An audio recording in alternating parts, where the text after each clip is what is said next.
Gue mulai dengan gini deh. Di luaran sana seringkali nih ada komen-komen kalau misalkan kalau ada pasangan lagi jalan di mall atau di jalanan terus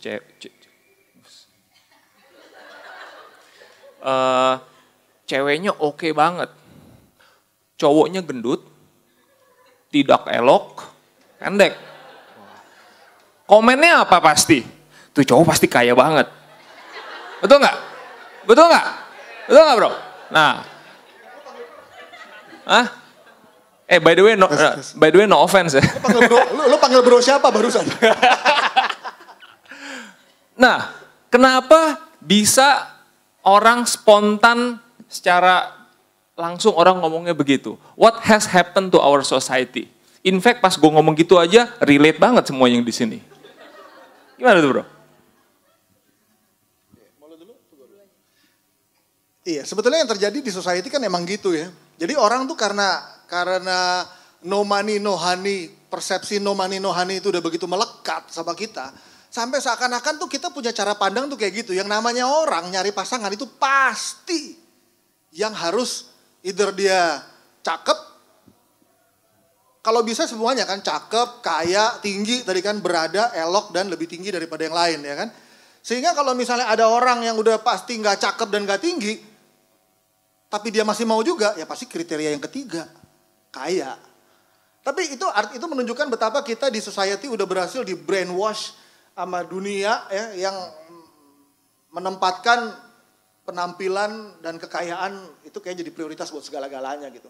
It's just to show that how corrupt we have become in our way of thinking, khususnya terkait dalam konteks cari pasangan. Dia mau nambahin? Sebetulnya terutama buat teman-teman cewek ya, saya sendiri karena masa kecil kita itu dijajalin sama Disney itu kayaknya Disney zaman saya mungkin, tapi hari ini mungkin apa, Meteor Garden, Sancai gitu ya. Itu kayak masih zaman lu deh Ci. Coba kasih masuk. Sancai, jadi ular. Tapi sampai akhirnya, tapi itu yang diberikan, informasi yang diberikan kepada kita dan kita dengan mudahnya, apalagi waktu kita masih kecil kita pikir, oh yang namanya happiness is kalau satu orang ada satu cowok pangeran atau orang kaya yang cakep datang dan kemudian mau sama kita tuh berasanya tuh itu adalah happiness and the story will happily ever after gitu. Jadi kita berpikir terutama buat perempuan itu adalah kebahagiaan. Tapi itu berusaha dinetralisir dengan Tell us time. Beauty and the Beast. Yeah, Beauty and the Beast. Beauty and the Beast berusaha untuk memberikan Beauty and the Beast. Tapi tetap aja Beast-nya kaya raya. Gue yakin kaya raya sih yang punya castle.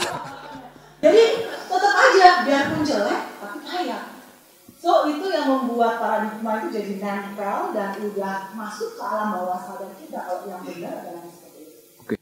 Kalau memang itu fakta yang terjadi dan in fact cara pikir kita pun sudah begitu, thought process gitu. Secara praktis apa sih yang bisa kita lakukan terutama juga teman-teman yang di sini supaya cara pikir kita nggak otomatis. Yes, barusan dari Riko ngomong kita tujukan hidup kita kepada Tuhan, you set your destination, priority and action right. Tapi kan, yes teori is easy, cuma practically, let's say the next thing I want to do tomorrow, besok pagi. Hal kecil apa sih, ada behavior apa yang bisa gue lakukan, kita lakukan untuk pelan-pelan mengkikis cara pandang begitu? We become what we eat. Kita jadi seperti apa yang kita consume. Orang seringkali bilang begini ya, I can tell you your future if you let me know 5 teman lo yang paling deket sama 5 buku yang lagi lo baca. Kenapa? Karena 5 teman kita yang paling deket itu yang paling mempengaruhi kita. Dan buku yang kita baca juga paling mempengaruhi cara pandang kita. Kalau setiap hari yang kita konsumsi hanya yang berasal dari sekuler, yang mengajarkan kita bahwa yang benar itu yang cakep, yang kaya, yang ganteng doang misalnya, ya seperti itulah kita akan jadi gitu loh. So kalau ditanya, gimana what is the most simple thing that we can do starting tomorrow? baca kitab suci. Kenapa? Tell you why.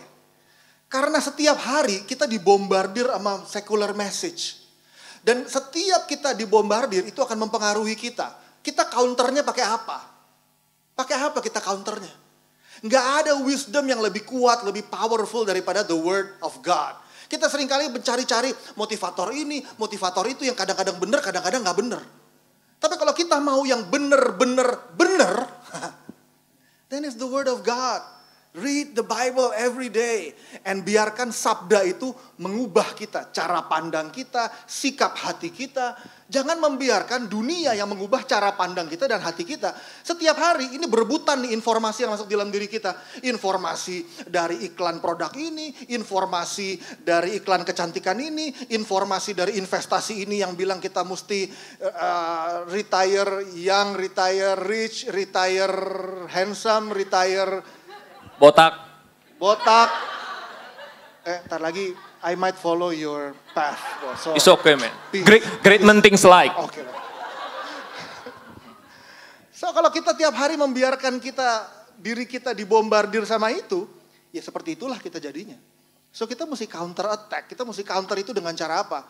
Ya lihat Tuhan maunya apa. Dari mana kita tahu Tuhan maunya apa? Read the Bible. And lihat betapa masing-masing dari kita untuk jadi baik. Itu yang pertama-tama di mata Tuhan adalah soal hati kita. Gue gak bilang bahwa kalau orang cakep, orang kaya berarti jelek ya. Berarti jahat ya. Enggak. This is the priority. Nomor 1 hati melekat sama Tuhan. Nomor 2 bolehlah kaya, ganteng, tinggi, bolehlah. Tapi jangan sampai kaya, ganteng, tinggi, cakep semuanya jadi nomor 1. That's the problem.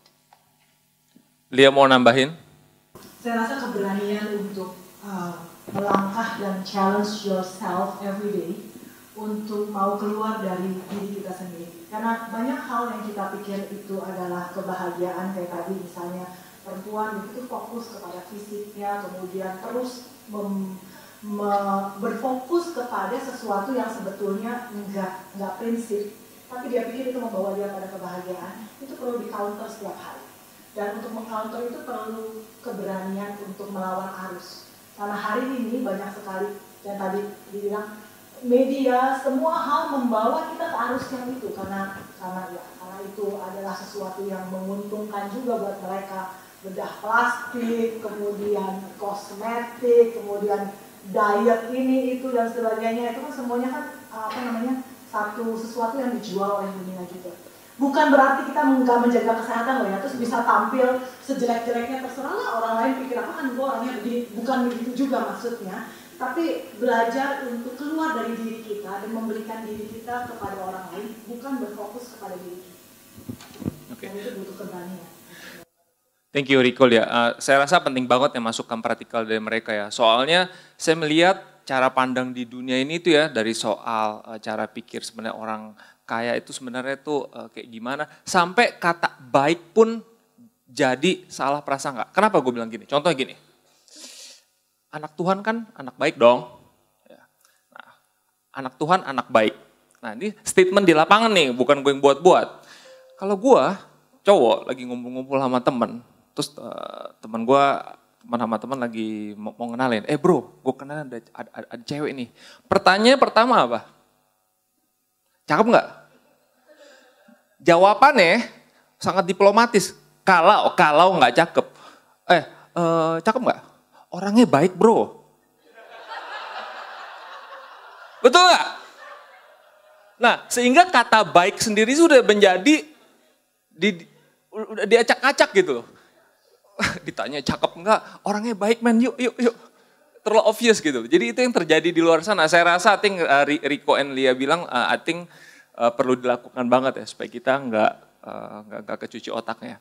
Cuma aku mau nanya, dari observasi lu atau juga kejadian-kejadian di sekitar dan juga mungkin analisa ya. Kalau orang dengan ada di dunia ini melakukan kehidupan menjalani dari cari pasangan, salah prioritas, salah pandang lihatnya, efeknya apa sih? Jangan teori, yang udah kelihatan. Kalau orang cara pasangannya cari ceweknya atau cowoknya dengan cara pikir yang salah, efeknya apa sih dalam kehidupan pernikahan mereka yang udah konkret nyata, teman-teman lu atau sekitar?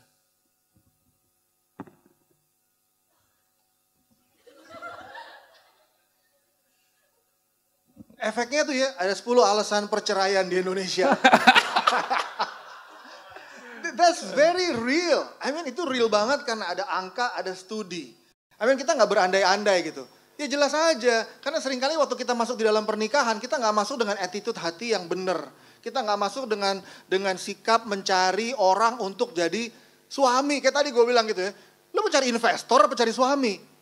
Kalau yang dicari cuma duitnya doang, dan lu cari investor, lu cari visi, cari venture capital ya nggak cari suami. Karena fungsinya suami itu adalah memimpin istri dan anak-anak, maka kalau memimpin artinya apa? Dia harus punya tujuan. Kalau dia nggak punya tujuan, ya jelas ada banyak relationship misalnya yang nggak jelas, lalu dibuatlah lagu mau dibawa kemana? Kenapa? Karena di awalnya hatinya nggak melekat sama Tuhan, dia nggak tahu, dia pikir relationship cuma asal gue happy sama lo, asal hari ini kita bisa jalanin, yang ngeflow aja lah, pusing amat. Coba bayangin, kalau lu cuma mau ngeflow aja, mau dibawa kemana coba? Lu kerjaan misalnya, tanya sama bos lu, Pak, saya gajinya berapa Pak? Akhir bulan, ya kita ngeflow aja lah, ntar lihat mau dibawa kemana. I mean, kerjaan aja yang cuman kita bisa masuk, kita bisa keluar anytime aja penting untuk tahu tujuannya apa, apalagi relationship.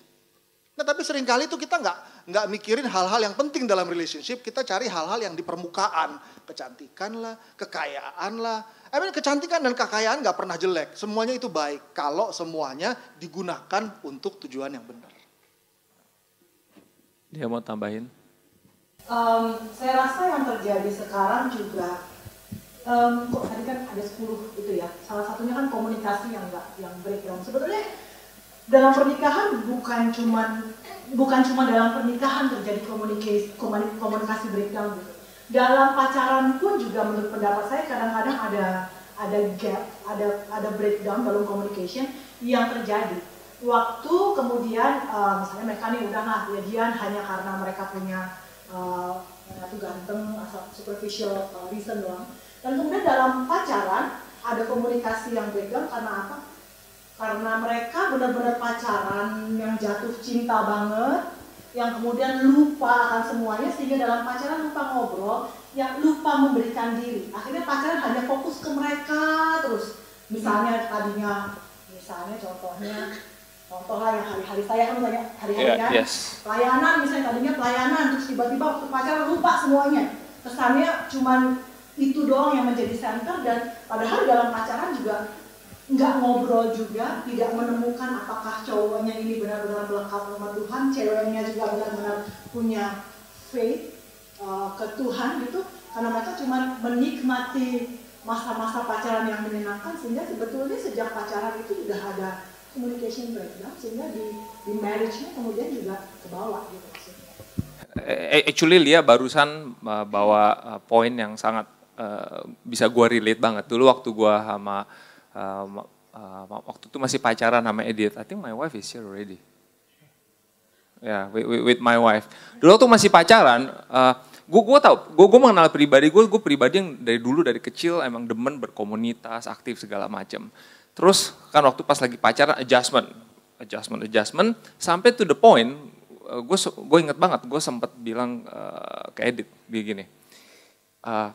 Ada hal gue tahu kalau gue kadang-kadang pulang nggak kalau nanti was udah married kalau nggak mandi nggak dikasih tidur di ranjang itu gue nggak apa-apa, gue ngerti. Kalau habis makan nggak cuci piring lu marah gue itu gue terima. Tapi kalau soal misalnya yang gue hidup berkomunitas pelayanan, kalau itu menurut gue hal fundamental, mendingan kalau hal ini lu nggak setuju, mendingan kita ngomong dari awal. Kalau enggak itu bisa masalah serius. Of course, yang mau gue share di sini adalah ya, ketika you choose God first ya, buktinya gue sekarang udah married, happy ever after. Yeah. So, I mean when you choose God ya, you got double man, triple man. Tapi gue, I think itu penting banget gitu, bahwa di awal tuh kita udah ngomongin gitu. Karena banyak kali ya sebetulnya udah banyak sign yang kita udah tahu tuh bakalan akan jadi problem waktu udah menikah. Tapi waktu lagi pacaran, karena kita dibuai sama mimpi-mimpi, sama awan-awan, kita gak menjejak sama kenyataan, akhirnya kita takut untuk mengutarakan, kita cuma berharap bahwa bermimpi-mimpi bahwa nanti kalau udah married bakal berubah. Yang ada adalah setelah married, justru makin menjadi-jadi. Dan at that point udah gak bisa mundur, akhirnya stuck di tengah-tengah gak bisa apa-apa gitu. Jadi Communication di awal memang penting banget untuk kita kasih tahu kalau gue begini, kalau lo begitu, dan kita cari jalan sama-sama gitu kan. Tadi ngomong-ngomong soal, tadi kita udah ngomong soal tentang kekayaan, kegantengan. Cuma ini sikon lapangan lagi nih yang terjadi nih. Karena tadi Riko juga quote ayat yang carilah dahulu kerajaan Allah, kebenaran, maka semua itu akan ditambahkan kepadamu. Jadi tuh nggak cowok nggak cewek, dia fokus banget hal yang baik.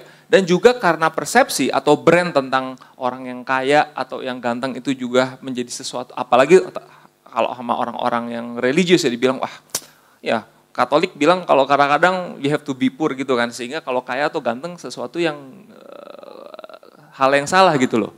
Sehingga baik udah pacaran atau akhirnya udah menjadi pasangan, nggak cowok nggak ceweknya ketika udah jadian udah mulai nggak terlalu peduliin soal keelokan. Terus terang gue nggak setuju. Gue mencintai istri gue juga cinta sama gue, tapi sampai hari ini tetap masih, I think so. Tetap sampai hari ini masih tetap kita masih berusaha menjaga keelokan kita gitu loh. Except satu sih, gue disuruh plan rambut, gue nggak mau. I love who I am. Nah, itu gimana tuh pendapat kalian tuh? Dan juga kan di luaran, apalagi I don't know, ada orang yang udah cuek sama kondisi badannya sampai kesannya. Buat gue, nggak cowok nggak cewek itu kurang bertanggung jawab. Menurut kalian gimana? Iya benar banget. Makanya tadi kan kita ngomong when your heart is right with God, destination-nya right, priority-nya right, action-nya juga right. Contohnya gini, kalau gue memang benar-benar mau memuliakan Tuhan, maka gue harus mencintai istri gue. So, kalau gue memprioritaskan istri gue dalam hidup gue harus mencari hal-hal yang juga bisa nyenengin istri gue. Misalnya kalau bini gue demennya gue pakai baju rapi, ya gue pakai baju rapi. Kenapa? Karena gue lakukan itu bagian dari action gue memuliakan Tuhan. Gue pakai baju rapi, berusaha elok karena gue mau menyenangkan istri gue, it has nothing to do sama sesuatu yang jelek. In fact, itu sesuatu yang mesti kita lakuin. Contoh, bini gue dulu tuh waktu gue masih kuliah, rambut gue tuh panjang segini. Okay. And bini gue gak suka cowok rambut panjang bro. What do I do now? Gue membiarkan rambut gue berjatuhan di lantai. Pemberian diri ya? Itu pemberian diri gue buat bini gue. Gila men. And waktu setiap kali helai rambut di kepala gue jatuh ke lantai, gue bilang ini kemuliaan buat nama Tuhan. Haleluya. So menjaga keelokan karena kita mau bangun relationship, karena itu justru benar wajib. Itu justru bagian dari kita memuliakan Tuhan dengan cara menjadi the best version of who we are. Justru jangan jadi cuek gitu. Got it. Kalau dari cewek cara pikirnya gimana? Sama sih sebenarnya. Sebetulnya banyak cewek yang bilang begini, pokoknya dia harus mencintai gue apa adanya. Ya, gue gemuk begini ya kalau nanti. Soalnya itu terjadi sama gue gitu. Maksudnya ada masa-masanya di mana gue nggak peduli sama penampilan gue karena gue pikir kalau memang dia mencintai gue, harusnya dia terima gue apa adanya. Oh iya, itu betul banget tuh. Itu betul banget. Tapi sebetulnya harus jujur, kita harus jujur ke diri kita sendiri. Apa benar pendapat kita seperti itu, atau sebenarnya itu hanya persembunyian kita karena kita terlalu takut melihat diri kita yang sebenarnya. Karena kita mempunyai self-image yang demikian buruknya, yang kita nggak percaya kalau Allah Tuhan kita mampu, kita nggak percaya kalau kita tuh cantik. Karena nggak mungkin aja kayaknya ada orang yang bilang gue cantik. So apakah benar kita berpikir dia harus mencintai gue apa adanya, atau itu cuma sebetulnya kita punya excuse supaya kita bisa seenak-enak kita, dan itu adalah tanda kalau kita nggak bertanggung jawab pada diri kita sendiri. Itu tanda kita punya responsible terhadap apa yang telah Tuhan berikan dengan begitu precious-nya kepada kita, tapi kita memandang itu sebagai sesuatu yang, pernah nggak sih kita ngasih sesuatu yang precious banget ke orang, terus orang itu nggak percaya kalau itu sesuatu yang berharga dan membuang itu seenaknya, gimana perasaan itu? So buat saya perempuan itu sangat didominasi oleh kejujuran. Mereka harus cukup jujur untuk diri mereka sendiri untuk melihat bahwa benar kalau ini adalah Tuhan yang memberikan that precious, that beauty to me, dan saya harus bertanggung jawab atas itu. Itu adalah satu action, kita ngomongnya berikutnya action terhadap apa yang kita percaya dan begitu. Tadi Riko ngomong pemberian diri, lu ngomong soal action. Kayaknya kalian mau share something tentang pemberian diri action yang berhubungan dengan project. Oh iya. Saya mau ngajak teman-teman semua di tempat ini. Salah satu cara yang paling realistis, bukan realistis, yang paling real besok bisa dilakukan atau bahkan saat ini bisa langsung dilakukan. Kami nanti ada Spes Cordis, salah satu apostolit dari Domus Cordis, mempunyai satu karya project di perbukitan Manoreh yang akan dilakukan tanggal 25 sampai 27 Juni nanti bulan ini. Nah, di sana tuh kita akan melakukan satu kegiatan pembagian beasiswa kepada anak-anak SD, SMP, SMA, dan kemudian ada baksos untuk pengobatan. Jadi teman-teman bisa bantu yang punya latar belakang medis atau teman-teman di sini yang punya kenalan dokter mungkin yang mau diajak bisa membantu di medisnya, atau teman-teman di sini tidak punya latar belakang medis, nanti saya akan terangkan cepat untuk bisa jadi bagian farmasi, nanti akan mengerti sedikit-sedikit soal obat. Tapi yang paling menarik adalah saya mau mengajak teman-teman di sini untuk belajar memberikan diri. Waktu saya pertama kali diajak ke proyek ini dulu kira-kira 10 tahun yang lalu, saya berpikir ini mah cuma sesuatu yang ya ikut-ikut cuma have fun doang ya. Tapi satu hal yang menarik dari karya ini, di mana kita bertemu dengan begitu banyak orang di sana yang ini di Jogja, itu di Sendang Sono, tahu Sendang Sono kan nih? Dan Sendang Sono itu kita pikir di Jawa pasti orang-orangnya semuanya nggak terlalu miskin, cuma Jawa masih terjangkau, cuma Jogja kok. Tapi kita nggak menyangka kalau di belakang Sendang Sono itu perbukitan Menoreh ada rakyat di sana yang demikian miskinnya sehingga makan nasi aja nggak bisa sekali sehari. Iya, maksudnya mereka nggak bisa makan nasi gitu. Dan mereka demikian miskinnya sampai akhirnya mereka cuma makan apapun ketela atau apapun dicampur kecap. Kecap itu kan kecap manis kan cukup asin ya. Dan untuk orang-orang yang tua jadi penyakit yang paling dominan adalah darah tinggi. Karena apa? Karena mereka nggak punya uang yang cukup untuk makan benar dan akhirnya cuma supaya asal ada rasanya. Dan di sana juga anak-anak sekolah mendapatkan, anak SD misalnya, untuk 6 bulan mereka mendapatkan bantuan, sekarang mungkin sekitar 70.000, saya mungkin waktu itu pas saya pertama kali gabung 50.000. Dan kita akan melihat bahwa bagaimana mereka masih bisa tersenyum lewat berbagai macam challenge dalam hidup mereka. Mereka harus ngambil uang yang cuma 70.000 itu, yang kalau ke bawah sekali makan habis kan 70.000 buat sekali makan, dan mereka untuk tambahan biaya 6 bulan sekolah SD, dan itu mereka harus berjalan naik turun bukit, dan kadang-kadang kalau sampai di tempat baksosnya kemudian mereka lupa nih bawa raportnya, mereka disuruh pulang lagi dan tidak diberikan uang 70.000 itu. Dan bagaimana mereka berjuang untuk mendapatkan uang itu, dan bagaimana ada mbah-mbah itu ya datang dengan sakit yang tensi itu tensinya udah 220/150 yang tinggi banget, tapi mereka masih bisa tersenyum dan memberikan kasih lewat senyuman. Dan buat saya kalau mau belajar tentang Allah, melekatkan diri ke hati Allah, saya pernah nulis di salah satu blog saya, di salah tulisan saya bilang lebih mudah menemukan Allah di tempat-tempat yang seperti itu, karena mereka tersenyum dengan tulusnya, menghargai apa yang mereka terima, dan kita belajar dari mereka. So jangan berpikir kalau kita ke sana, kita memberikan diri kita. Itu yang ada dalam pikiran saya. Tadinya gue berpikir, wah gue ke sana, gue dokter, gue bawa obat, gue bawa ini, gue bawa itu. Teman-teman di sini juga kita ngasih kok, berarti kita yang mau memberi kan mereka. Dan pulang saya malu banget sama diri saya sendiri, karena saya waktu pulang dan kemudian berefleksi, saya mendapatkan gila betapa saya bertemu dengan Allah sendiri di sana. Lewat senyum yang tulus, lewat kasih, di mana mereka menerima kita dengan tangan terbuka, dan kita cuma bawa apa sih, kita cuma bawa obat gitu, dan cuma sekali nongol, tapi betapa mereka begitu bersuka cita melihat kita. Dan saya pulang dan saya belajar betapa saya mendapatkan jauh lebih daripada yang saya pikirkan. Dan kalau mau ngomong kaya in terms of duit, mungkin kita yang lebih kaya daripada mereka. Tapi in terms of that abundance, life and love, saya ngerasa saya yang diberikan banyak oleh mereka, dan mereka memberikan justru apa yang saya ngerti. Dan buat saya itu kekayaan yang gak bisa kita ukur dengan uang. So ngomong soal no money, no honey, Kadang-kadang that honey is not about money. Tapi waktu kita melihat gimana Allah yang ada dan kasih Allah yang terpancar lewat orang-orang yang tidak kita pikirkan mampu memberikan kasih Allah itu, kita akan melihat betapa yang namanya cinta itu bukan cuma itu.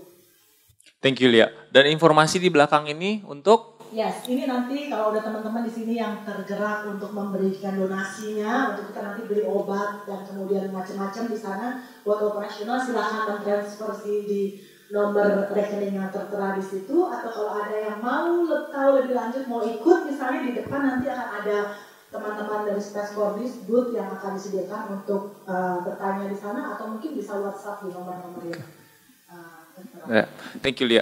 Tadi yang pas lu cerita sebenarnya kalau ketika kita pikir kita lagi membantu kita yang mengajari mereka bisa belajar dari kita, justru kebalik banget. Riko, baru berapa hari lalu kita ngobrol ya. Riko nih diam-diam, by the way ntar minta diajak. Diam-diam nih suka 2 minggu sekali beli-beli nasi bungkus kasih ke orang-orang homeless gitu ya. Dan pengalaman yang sama dulu juga ketika gue ada kesempatan untuk muter-muter ngasih makanan gitu ya. Pengalamannya kurang lebih sama. Di mana kita kasih sesuatu ke homeless ini yang nggak punya rumah, kekurangan ya. Waktu itu kasih blanket, kasih selimut. Orang yang nggak punya rumah, yang kedinginan, dia bisa bilang gini, jangan kasih saya udah punya. Lihat kayak di kolong jembatan, kasih dia deh. Kalau kita ngeliat orang modern yang kaya raya, justru mikirnya apa? Gue siapin ekstra, just in case gue perlu. Or kalau orang dagang, gue ambil dulu, ntar gue jual murah ke orang. Sih? Tapi orang yang miskin yang kekurang bisa begitu. Same thing, Riko juga nasi bungkus bisa orang yang kelaparan, dia udah cukup, dia bisa bilang tolong kasih ke temennya yang belum dapat. So how much we can learn from them. So very very encourageable sih. Masih ada 5 menit, ini kebanyakan ngobrol, gue lupa lempar ke floor. Teman-teman ada yang mau nanya nggak? Yes, udah banyak. Yes. Ini titipan pertanyaan dari teman kita via Instagram. Bagaimana kalau kita punya pasangan yang kondisi ekonomi keluarganya rendah dan membuat kita khawatir kalau nanti menikah masa depan si pasangan dan kita akan seperti apa? Terima kasih. So, kurang lebih pertanyaannya masalah ekonomi ya. Mendingan 3 sekaligus ya. Yes. Siapa lagi tadi? Segini banyak top masa nggak ada yang nanya sih. Teman-teman dari sebelah sisi sini ada yang mau nanya, Riko, Lia, topik yang tadi soal no money, no honey. Yes, Mon. Tadi Cilia sempat bilang soal responsibility. Boleh nggak sih gue ngukur misalnya cowok yang punya financial tertentu, dia itu tergolong responsible with his life gitu. Atau cewek yang dia merawat dirinya itu responsible juga buat dirinya. Jadi secara nggak langsung kita balik lagi tuh ngukur lewat kecantikan dan financial itu. Gimana menurut kalian? Thank you. One more, jadi kita borong pertanyaannya sekaligus. Sebelah tengah, sebelah kanan. Kalau ada kita jawabin dulu deh ya. Yes.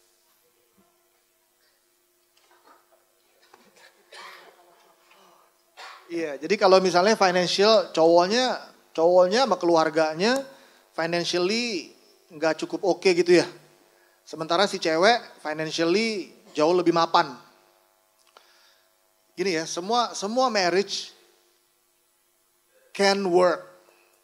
Pertanyaannya cuman seberapa jauh we are willing to tolerate, seberapa jauh kita willing to adjust, what kind of marriage life yang kita mau punya. Kalau mau dipaksa-paksain, mau perbedaannya yang satu dari ujung mana, yang satu mau dari ujung mana, mau dipaksain kawin, bisa nggak? Bisa. Cuma pertanyaannya what kind of marriage life yang kita mau punya. Kadang-kadang ada situasi-situasi tertentu di mana si cewek berasal dari demografi ekonomi yang udah sangat established, sangat mapan, dan cowoknya sangat jauh dari situ. Dan bisa adjust, and they're willing to adjust. Bisa nggak jalan? Bisa. mungkin adjustment-nya a bit extra. Karena kan dengan tingkat ekonomi tertentu pasti udah ada kebiasaan-kebiasaan tertentu, ada standar-standar tertentu. Sementara tingkat ekonomi yang jauh di bawahnya juga punya karakter tertentu yang udah ngebentuk dia dan sebagainya. Sehingga adjustment-nya may not be that easy. Oke, bisa nggak kalau dipaksain? Bisa. Tapi kalau misalnya ternyata ngobrol-ngobrol dan ada banyak hal yang udah begitu mendarah daging sehingga mereka nggak bisa adjust lagi, then the best option adalah maybe end the relationship dan gak dijalanin lagi gitu loh. Ini bisa terjadi walaupun dua-duanya hatinya melekat sama Tuhan. Kita ngomong nih dua-duanya melekat sama Tuhan. Ini di dalam Tuhan, ini di dalam Tuhan. Tapi kan ada banyak hal yang lain juga gitu loh. Ada banyak hal yang mesti dipertimbangkan. Dua-duanya melekat di dalam Tuhan, tapi perbedaannya begitu banyak. Sehingga adjustment yang perlu dilakukan juga begitu banyak. And jawabannya terletak pada masing-masing willing to adjust how far. Kalau mereka willing to adjust sedemikian banyaknya dan mereka mau, bisa dilanjutin. Tapi kalau ternyata mereka ngerasa bahwa the adjustment is too much and mereka pikir it just won't work for us, then maybe and the relationship would be the wisest thing to do. Actually pas Riko ngejelasin itu gue ada follow up questions sedikit. Let's say mereka berdua setelah mencoba berusaha dan mereka secara dengan kasih setuju, oke, kita pisah aja karena yang dari segala hal lah, background, ekonomi segala macam nggak bisa ketemu. Oke. Cuma yang terjadi di luar sana, sayangnya pihak ketiga atau masyarakat kesiannya begini nih. Apalagi pihak yang lebih kayanya suka di ngomong gini, wah lu sih matre mutusin yang kere. Nah itu gimana ya? Apakah apa nasihat untuk orang yang digituin? Atau cara pandangnya gimana sih yang benar? Oke, gue mau address dua hal yang gue mau share ya. Tadi kan kalau misalnya beda banget dan gak willing to adjust, oke? Tapi at the same time dia bisa ngelihat gini. Ini ya, ini tips buat semua orang yang belum married ya. Kalau udah married, ya udah. Kalau udah married ya udah gitu. Tapi maksudnya gini, I mean ini juga bisa diterapkan married in one way or another. Pertama-tama jangan cari asetnya berapa banyak. Oke, yang dicari adalah dia mau kerja keras atau enggak. Oke, bisa jadi cowoknya hari itu nggak punya duit luar biasa, tapi lihat mungkin kenapa dia nggak punya duit? Mungkin karena keluarganya, mungkin. Tapi dia punya hati yang luar biasa, dia such a fighter, dia mau kerja keras, hatinya melekat pada Tuhan, prioritasnya clear dalam hidupnya dia. I think this guy really deserve a chance gitu loh. Karena at the end of the day yang kita cari kan hatinya. Mungkin saat itu dia nggak punya duit, tapi hatinya luar biasa melekat pada Tuhan dan karena dia kerja keras, one day ada berkat Tuhan juga buat hidupnya dia. Oke, jadi pertama-tama jangan cuma buat decision hanya karena perbedaan total aset yang dimilikin. Kita lihat juga orangnya kayak gimana, itu lebih penting daripada total asetnya. Nah, lalu kalau misalnya diputusin juga, kalau gitu cara pikirnya yang benar gimana sih? Yesus bilang begini, kalau orang mau perang, dia bakal hitung-hitung. Prajurit lo berapa banyak sih? Prajurit kita berapa banyak sih? Atau orang mau bangun rumah. Orang mau bangun rumah buat pertimbangan dulu. Resources gue cukup gak sih buat bangun rumah segede gini? Kalau ternyata gak cukup, ya the wise thing to do adalah ngapain?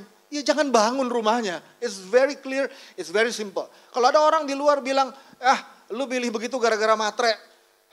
Kalau gue bilang ya, berapa lama sih dia mau ngomong begitu? Padahal sehari 2 hari, besok juga suaranya udah hilang. It's about your life. When you decide to spend the rest of your life with someone, lu bakalan hidup sama orang itu gitu loh. Orang yang ngomong begitu itu cuma 1 hari, cuma 2 hari, and then dia bakalan pergi dari hidup lo juga mungkin gitu. So don't worry about what people say. Yang penting adalah setiap hari we consume the word of God. Supaya kita punya persepsi, cara pandang yang benar di dalam Tuhan. Very good. Thank you, Rick. I think bisa transisi yang kedua tuh mengenai responsibility. Tadi ngomong soal responsible. Responsible akan sangat tergantung pada cara pandang kita. Maksudnya tadi ingat waktu hati kita melekat kepada Tuhan, cara pandang kita terhadap responsibility juga akan sangat berbeda. Responsibel yang cuma responsibel dalam taraf money, dia akan cuma seperti itu, pikirannya akan kembali ke oke, kalau misalnya dia responsibel berarti dia udah punya rumah, udah punya mobil, udah punya apa gitu kan. Tapi responsibel itu harus dikembalikan kepada urutan di mana waktu kita mengenal Tuhan, kita mau cowok yang di dalam Tuhan, responsibel cara pandangnya akan berbeda.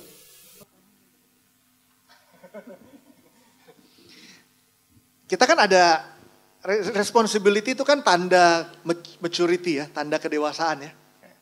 Seringkali kan orang tuh dewasanya tuh ya physically mature, artinya physically dia responsible. Dia bisa pilih makanan apa yang jadi kesehatan buat dirinya dia mesti pilih berapa kali, artinya physically dia mature, physically dia responsible. Ada orang yang kemudian di tingkat emotionally juga udah mature. Artinya dia tahu bagaimana mengkonsumsi hal-hal yang membuat emosinya jadi sehat. Ada orang yang intellectually mature, dia punya intellectual responsibility. Dia belajar, dia punya sound thinking, cara pandang yang benar. Tapi apakah orang itu juga punya spiritual maturity? Karena kalau dia punya spiritual maturity, nggak usah dibilangin, dia baca kitab suci tiap hari. Nggak usah dibilangin, dia pergi ke gereja. Nggak usah dibilangin, dia inisiatif mimpin doa. Nggak usah dibilangin. Nah banyak orang menilai maturity sama responsibility cuma di level financial maturity, financial responsibility, physical maturity. Tapi berapa banyak orang yang menilai spiritual maturity, spiritual responsibility. Di situ kita seringkali gagal. Justru bicara tentang hati yang melekat pada Tuhan, itu bicara tentang spiritual maturity, spiritual responsibility. Nah kalau misalnya kasusnya ada orang pikir bahwa, oh gue bertanggung jawab, kalau gue cantik kan karena gue bertanggung jawab sama diri gue sendiri supaya gue look good. Oke nggak? Oke, mungkin dia physically responsible, physically mature. Tapi pertanyaannya, apakah dia spiritually mature juga? That's the question yang perlu kita arahkan sama-sama supaya kita nggak cuma, kalau kita cuma ngomong physical maturity ya, begitu cewek ngalamin menstruasi bisa punya anak. Ngapain tunggu udah gede, ngapain tunggu umur 20-an. Begitu menstruasi, kawin aja langsung. Baik di kampung juga banyak kayak gitu kan, karena budaya dan sebagainya. Okay, not to say bahwa itu jelek. Tapi kalau kita cuma mau ngomong physical maturity, it's easy man. Emotional maturity, bisa kelola emosinya dan sebagainya. But what about spiritual maturity? Ada banyak orang ngerasa dirinya udah mature, lalu dia merasa, oke, pokoknya cara pandang gue yang paling benar. Tapi spiritually dia masih childish. Kenapa? Karena dia misa aja masih harus diingetin terus-menerus. Baca kitab suci aja kagak mau. Doa aja kalau nggak diingetin nggak mau. So itu tanda betapa hati kita seringkali itu nggak melekat sama Tuhan. And that is the area where we need to develop ourselves. So is it safe to say, berarti kalau kita financially responsible, physically responsible, spiritually responsible, emotionally responsible, most likely that person is a successful person. Yes. Oke, I think that's a good wrap. Kita udah habis waktu yang diberikan kepada kita. Terima kasih Rico dan Lia. Rico dan Lia. Siapa Rio? Siapa? Oke, terima kasih teman-teman juga memberikan pertanyaan. Teman-teman tadi di Instagram juga. Thank you. That's it. Wrap it up. Thank you, Kev. Thank you semuanya.